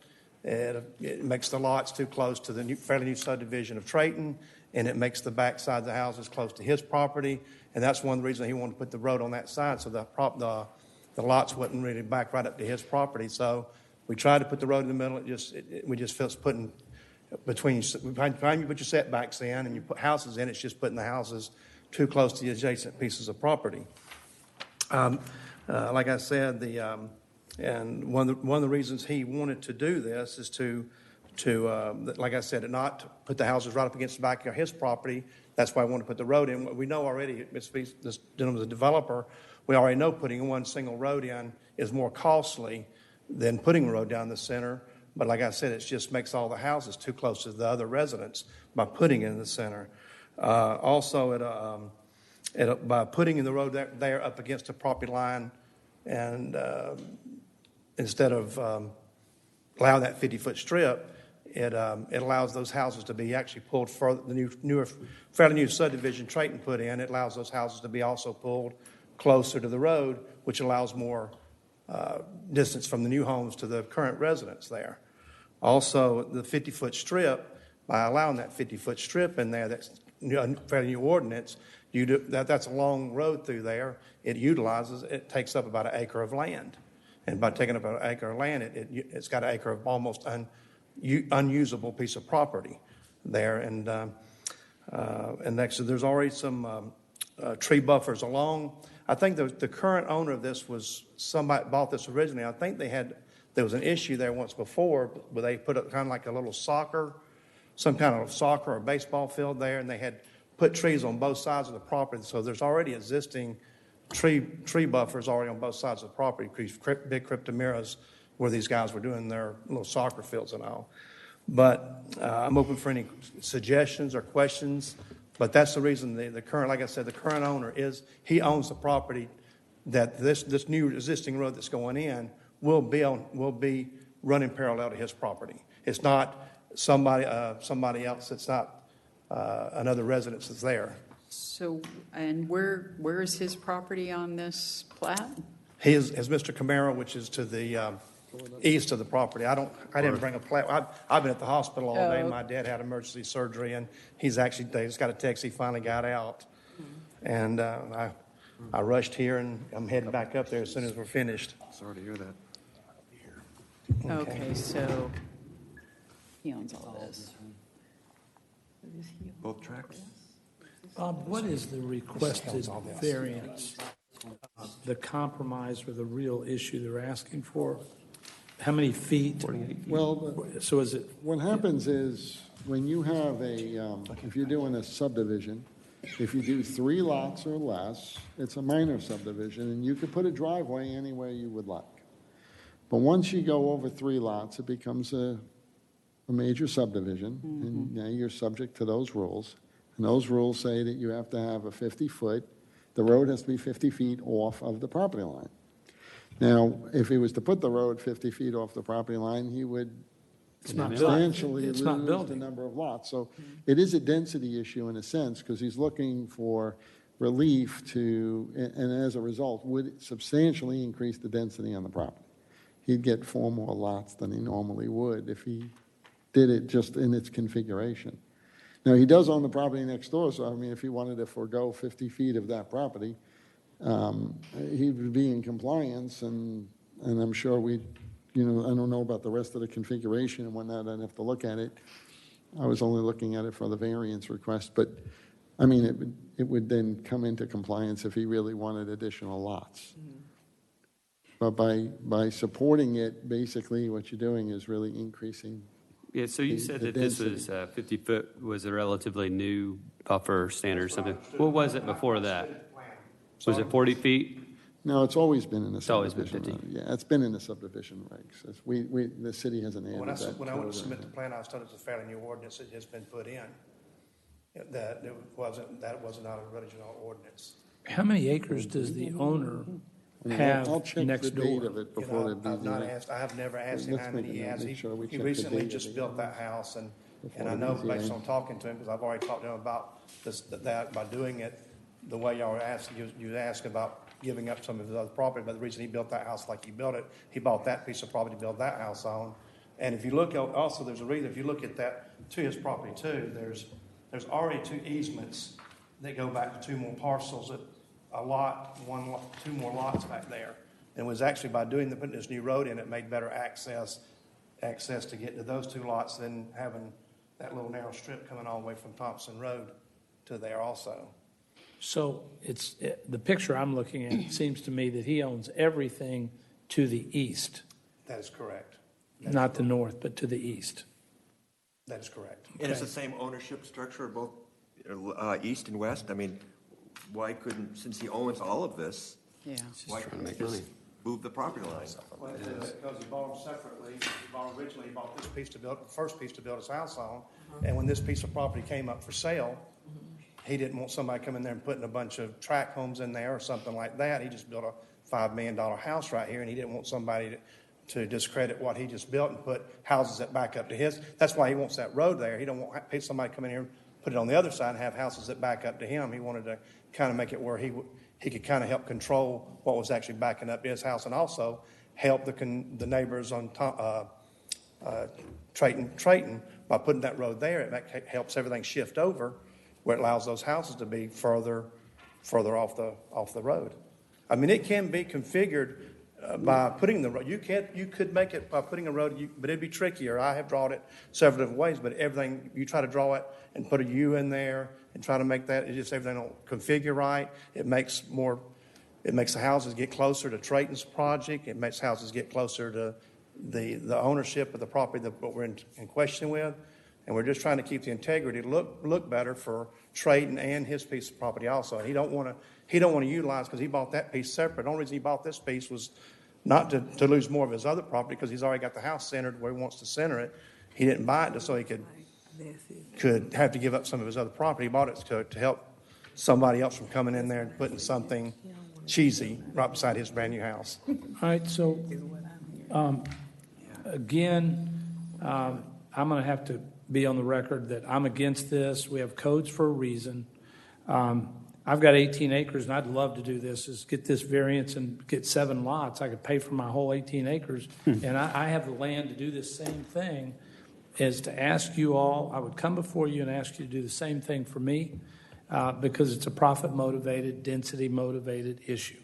And I'm against anything that's not a real hardship, and I support anything that enhances Milton, but creating more density, giving up our setbacks and our codes and our requirements. It is a hardship because of the width of this piece of property is a hardship.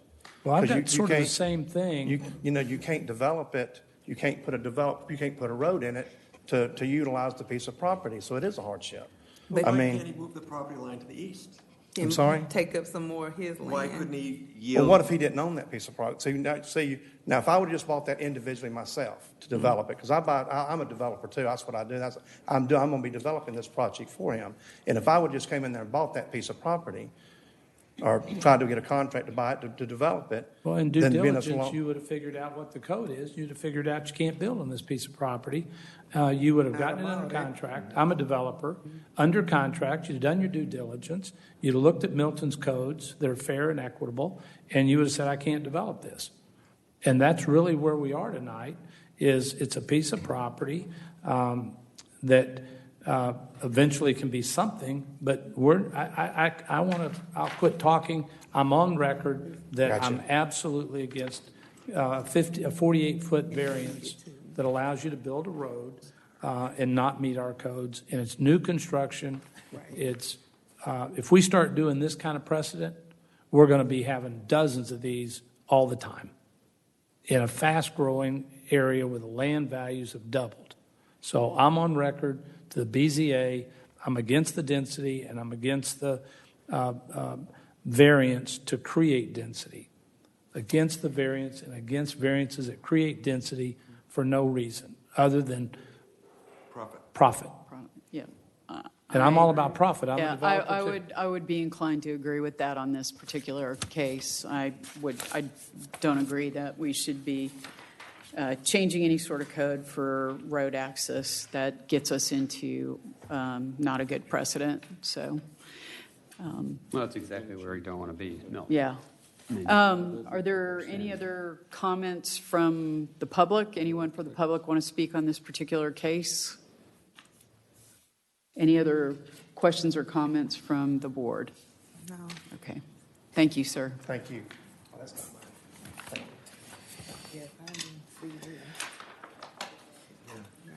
Okay.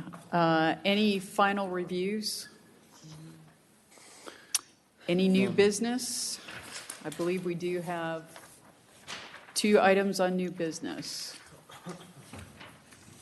Ready?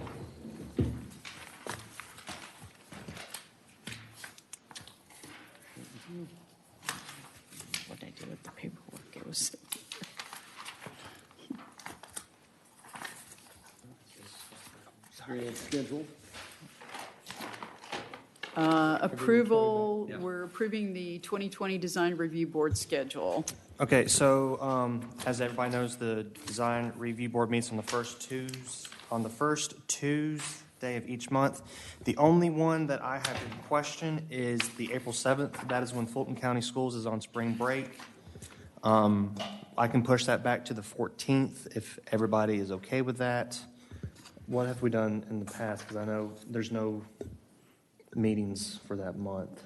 I mean, for that week. We can just move it to the following week. Yeah, so is everybody okay with April being on the 14th? Okay. I think we're all in agreement there. That's what I want to make sure. All right, does anybody else have any kind of conflict with the remaining ones? Okay. All right, so I just need a motion now. Yeah, we just need a motion and approval. All right, so can somebody make a motion to approve the 2020 Design Review Board schedule? Yeah, I'll make a motion to approve the 2020 Design Review Board schedule. I'll second it. All in favor? Aye. Aye. Okay, and then in January, we'll do the elections. Yeah. Okay, great. And let's see, summary of Design Review Board 2019 submittals. This is kind of a new thing. We want to highlight what y'all have seen in the year of 2019. So the board has seen 17 total demos. Only 2 were withdrawn. If you remember the Mountain Road, that was the house that was contaminated with methamphetamines. Yep. And there was a house off on Freemanville Road that had historical significance to it. That was when the applicant decided to withdraw his application and come back at a later time. Courtesy reviews, the board has seen 17 in total, 14 variances, 2 use permits, and an architecture review for Market District at Crab Apple. Like I said, so the 2 use permits you saw was the school off of Red Road, which was later withdrawn, and then the Birmingham Highway landscape business that will be heard on this month's Mayor City Council. For final reviews, there was a total of 20. Land disturbance permit, y'all saw 8. Building and architecture, you saw 9. And the others that y'all saw were the outdoor canopy for Crabapple Market, the sales trailer for Park at Bethany, and the green amphitheater, which was later withdrawn. So this is actually pretty huge right here. The large developments which y'all have seen and approved is pretty much everything down here in Crabapple Market, Market District at Crabapple, Town Center East, silos at Broadwell, Glenview at Arnold Mill. Over in Deerfield, you saw the Milton Public Safety Complex, and the Aldi's LDP and building. Over in Birmingham, you saw the Birmingham Crossroads land disturbance permit come through. And last but not least, you saw the Public Works and Fire Department storage buildings. So over a course of 12 months, y'all seen a lot of stuff that come through here. Cody, this is great. It would be interesting to have a trends analysis on up or down votes over a period of time with this board versus others. Mm-hmm. I'd like to show a trend in the right way. Okay, that'd be good. We'll start analyzing the trending of it. It would be interesting on courtesy reviews on variances, how many were approved or not approved by BZA. We were going to do that for the Board of Zoning Appeals to see kind of where they stand on that. But if you're interested, you can watch on the 17th at 6. The meeting will take place, and if afterwards, I'll send you what they think about all that. We're going to analyze it for the BZA, so we can always come back and then cross-check it with this. Yeah. To kind of say, well, how are the recommendations on the courtesy reviews implemented during the BZA? Because the BZA board does look at the videos of the design review board meetings. They look at the comments, and they take it very serious. They talk about it. They have discussion about it at each BZA meeting. They say, okay, let's stop. And was the DRB state? What was their action? Sometimes they say, wow, we saw some of the thing, we're going to watch the meeting, and they actually all watch the videos and see how you react. So that all those courtesies really do get taken very seriously during a BZA meeting. And I think it's really great for the applicant, too, because it sort of guides the applicants to say, hey, let's, like tonight, let's look at it, let's reanalyze it, let's sit down and figure out a way to do it. A lot of times we've had several that I'd like to show you that actually came in and have requested it, and then we all sat down and gave them suggestions, and then they've come in, talked to me, and I've said, look, we can get this all to work. You don't even need to go to the BZA, and those are all taken off the slate. So Yeah. I'd almost like to show you those too, because I think that's a big impact on what a courtesy review can do to really guide an applicant correctly before they even get to the BZA. And many of them, we had one, the garage, that came in and everybody said, you know, we'd like to have this looked at. We went back, looked at it, worked it out, and they didn't even need the variance on it. This is a working committee. It's not a up or down vote. Right, it's a working committee. I think a lot of the items that you suggest have been implemented. And so if there's a way, we'll keep tracking that and maybe come back next month and show you how that might look. That'd be interesting. So y'all's voice does have a big impact on what happens. So just keep up the good work. Yeah, great board. We do have one item of old business. So at last month's meeting, I formed the board that Market District at Crabapple, which is Rob Beecham's project over on Strawberry Fields, that he was looking, we did approve his architecture, but he said that he had some tenants that were coming in and was very concerned about the storefronts. So there was a lot of discussion about that last month and concern.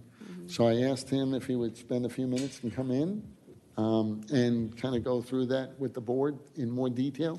I think, you know, instead of just talking about it, he's got some images and some ideas. So I'd like to show it to the board, if you don't mind, under Yeah, that sounds great. the document. On a Lectern PC. Lectern PC. How's that? Let me know if it's working. It's good? So with that, I'll turn it over to Mr. Beecham and let him explain to you exactly what he was looking to do. I think some of the concerns were the storefronts would just be plywooded over and that they would be sitting there. So Yeah, I wanted him to show you I some of remember the that. imagery and what he's thinking and doing. Good evening, everybody. Good to see you this evening. Bob asked me to come in and just kind of maybe explain a little bit about what our plans were. So I just wanted to take you back to some of the original renderings that you have seen, and that our project inspiration from the beginning that we presented was to create, you know, significant classical architecture, kind of representing a turn of the century feel, but also to make them look like that they had been retasked for modern uses. So, you know, having old looking buildings, but then, you know, they may have been built for one purpose and then there's some obvious renovations. So we're not trying to make it look like an old, you know, faux village or Disney-esque.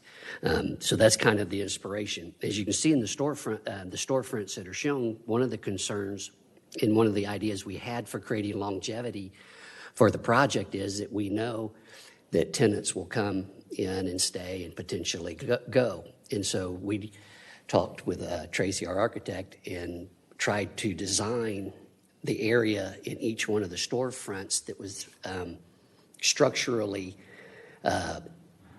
called out so that those storefronts, so if you had one tenant come in for some period and it was a restaurant, and then later on it was going to be something else, that you could do a renovation on the storefront alone without having to tear the building down. So the architecture that we presented that's currently in review for our building permits didn't show any of the storefronts. And what we had told Bob was that we would create a kind of a portfolio, give them to you guys, and still have the approval. We would have to get approval on every one of them, but to try to explain, you know, what our purpose was. So our purpose was not to sidestep architectural approval, but just to make it very flexible as we, because we're building some of these buildings, we don't know who the tenants are. Now, I told Bob, and my brother Brent is here with me, and he's more up to date on the progress on our tenants. And I think the first three buildings, before we get them completed, I think we've already got the tenants in place. So this will kind of be settled long before we get to that point, and we'll have to work with that tenant, depending on what use they are and if how many tenants are in each building. So one building may be split in two ways, so there may only need to be one main entrance, or there may be four. And so we just tried to give some flexibility so that we could encourage the longevity of the use of these buildings. I kind of just presented some of the ideas that we gave Tracy Ward, who's the architect, and there's kind of two looks that we're looking at. One of them is a very historical storefront, because in an old town, in an old village, you would have some of the buildings that would still maintain their historical storefronts.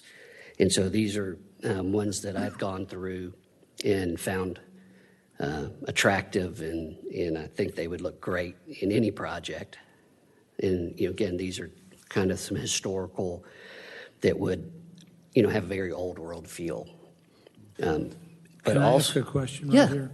Are these bays, I know there could be two, but are they basically set up in 20 or 25-foot widths?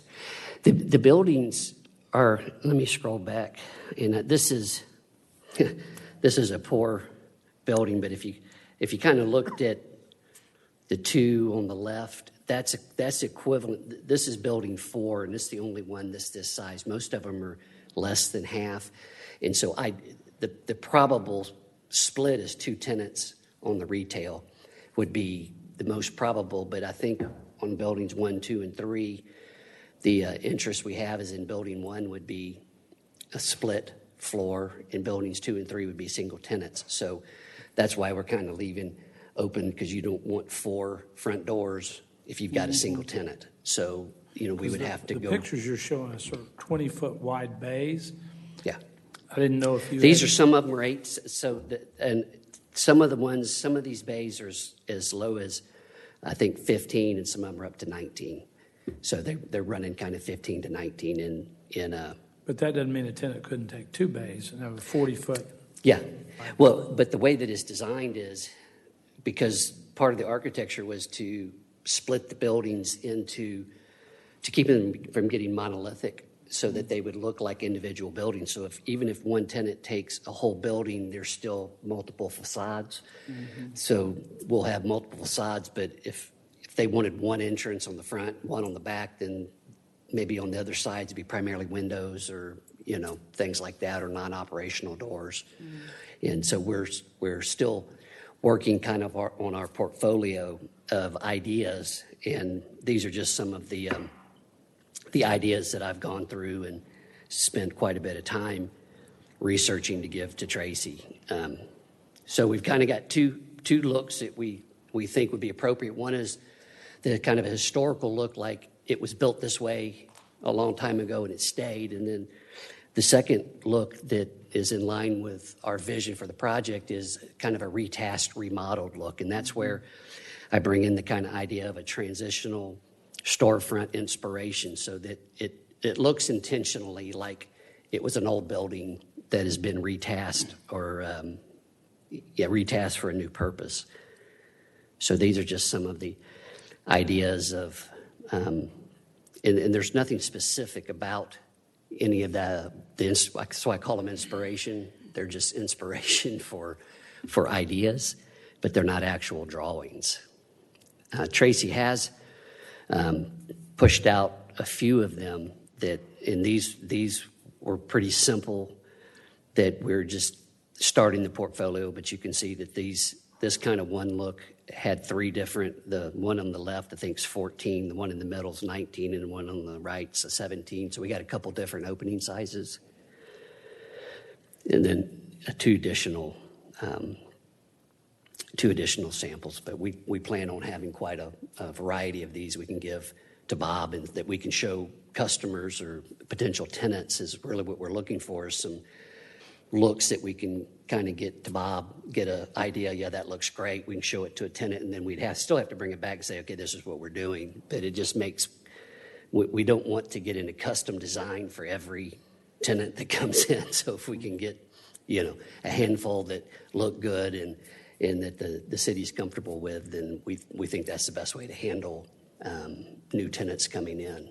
So And I know there was a question, a concern about us building a shell and then having openings on the main. And so it's quite expensive to go put in just a temporary glass storefront. So the idea that I came up with, and excuse my inability, I just did this, Bob called me, or late yesterday asked me to come in today.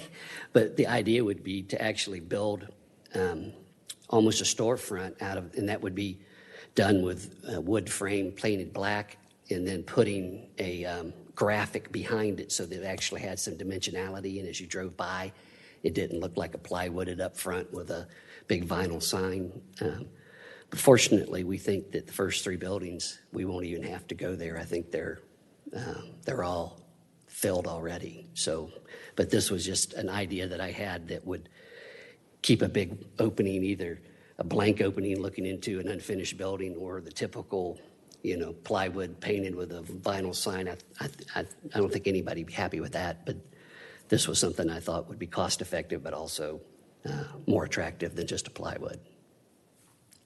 Okay. So any questions? What's the request? Well, the board had approved the designs, then he showed you on slide 1, and he's deviating a little bit from that by saying that now he'd like to have these punched out kind of storefronts that can be interchangeable over time, and that it's not like he's going to build the buildings as approved and then tenants just kind of move into that particular storefront. So a tenant can come in and say, look, I need to change the storefront. I don't need 3 doors. I only want 1 entrance. I want more glazing.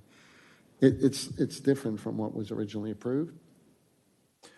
And I brought it back to the board because I wanted to make sure I understood your direction of what you're looking to do as far as if this change would be okay. I mean, I can approve it, but I need you all to weigh in on it. As the deviation occurs from what's been approved, which I totally understand the tenant issue and the cost of, when you came before us, just plywood, we all agreed didn't work. Yeah. Ideally, what works best for you is, are you permitting each space and the finished front at that point? The first round, I've got a tenant, here's the front that I want to get approved. We're permitting the shell only. He's permitting right now.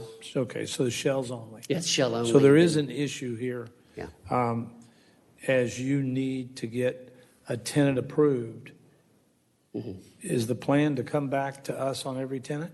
Well, originally that y'all given Bob the ability to, as long as it was in this look and genre, then and the upper floors won't change. So the second and third floors, the general architecture is not changing. So you've shown us kind of what Bob's going to approve. So the plan that we have in place now is, as you get tenants, you've got a front, you're going to go get Bob to look at it. If he approves it, you can do it. It never comes back to us.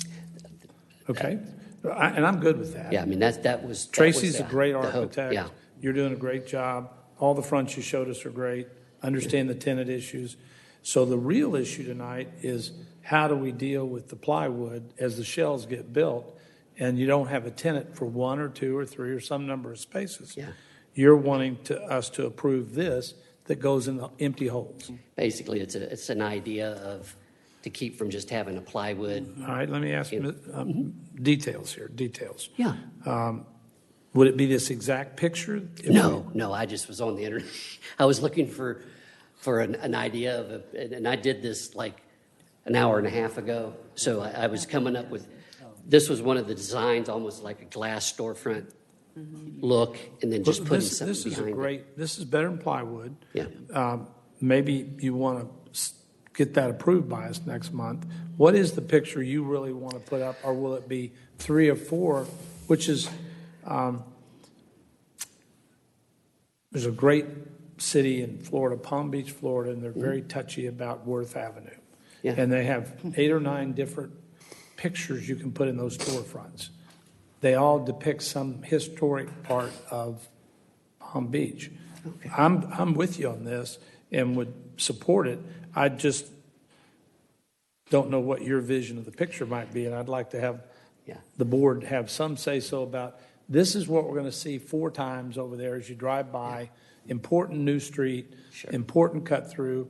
All of the taxpayers are going to drive by. What are they going to see? They're either going to see one of these beautiful fronts that Bob's approved, which I'm good with, or we're going to see 1 or 2 or 3 of these pictures you come up with, and we can approve that, and then we know what we're going to get. Yeah, and I have no And that's preference. something I really need the board to approve. I mean, it's temporary, it's a photo, but it's a big impact. And I just want to make sure the board I would, votes on it. my suggestion would be that if everybody is good with this concept, which I think everybody is, Bob can be the approval of whatever pictures go in that look historically significant to our You could provide them downtown. to us. I mean, really, Genre. I was trying to make it look, instead of like an this looks advertisement, great. to make it look like people were walking around, and It looks good. it was active. I I was like trying it. to make it, engaging and active, but if it's better to have, not crayon, but cartoon guy. Stick We could put figures.